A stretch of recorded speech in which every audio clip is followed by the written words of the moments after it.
நீங்க ஒரு முருக பக்தனா இருந்தா ஏப்ரல் 11ஆம் தேதியை தவற விட்டுறாதீங்க.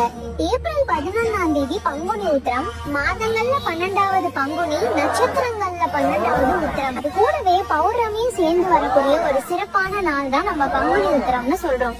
காலையில முருகன் சிலை இல்ல படம் உங்க வீட்டுல இருந்துச்சுன்னா அதுக்கு விளக்கேத்திட்டு நாள் முழுக்க உபவாசம் முடிஞ்சவங்க இருக்கலாம். முடியாதவங்க பால் பழம் மாதிரி எளிமையான உணவுகளை சாமிக்கு படைச்சிட்டு நம்ம அதை எடுத்துக்கலாம்.